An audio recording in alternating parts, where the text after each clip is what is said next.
And how would you summarize why men are in crisis now?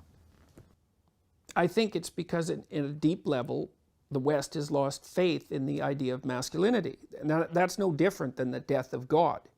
It's the same thing. And Nietzsche knew what the consequence of that would be. I mean, that's most of what he wrote about, you know, and so you'd say, well, the divine symbol of masculinity has been obliterated. Well, so then what do you expect? What's going to happen? That means masculinity is going to become weak. And especially if the symbol is also denigrated, right? Which it definitely is. So what that means is that the ideal that man could aspire to is denigrated. And, well, then with your ideal in tatters, you're weak. That's definitional. So I think the reason that men have been responding positively to my thinking, let's say, is that I don't buy any of that.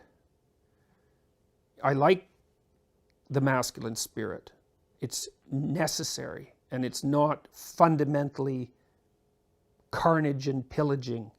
It's not fundamentally rape culture. You know, it's not fundamentally world destroying.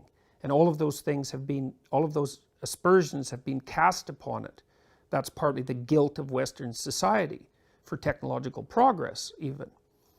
And those are reasonable challenges to be set before men, but they're not reasonable accusations to swallow without criticism. What is a masculinity we can aspire to?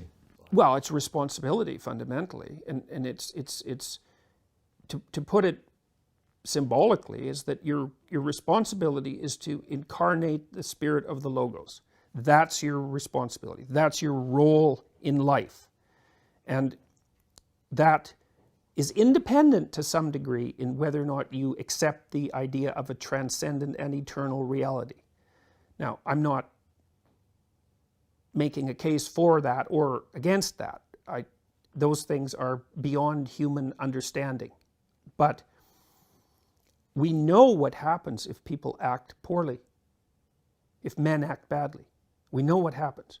We know that the world turns into something that's so close to hell that the difference is trivial. We know that. That's the story of the 20th century. So we should learn that lesson. And what that lesson is pick up the world on your shoulders and walk forward. Pick up the world with all of its trouble, with all of its suffering, with all of its evil, and move forward with it.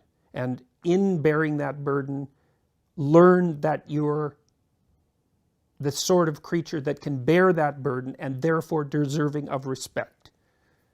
That's identification with the Logos. And I've never encountered an idea that's better than that, because it's so not naive. It's the opposite of naive. It's like there's terrible evil and there's terrible suffering. It's bottomless. But the human spirit is capable of voluntarily taking that on as a challenge. Well, it's worth a try. And that's where we get meaning. Yes, exactly. That's the positive meaning. That's the positive meaning. That's the world-affirming meaning, you know, and that's self-esteem, let's say, you know, which is very poorly characterized. It's very shallowly characterized because it usually doesn't involve any sense of responsibility. But, you know, it's obvious. It's obvious in some ways. If you look at the people that other people spontaneously respect, unless they've become unbelievably cynical, it's the people who adopt responsibility and deal with it competently. So it's not a mystery that that would be what you could aspire to. Now, it gets undermined if you feel that that force of responsibility is the raping and pillaging patriarchal culture that's despoiling the natural environment and that's equivalent to a cancer. Well, you know, no. I don't buy that.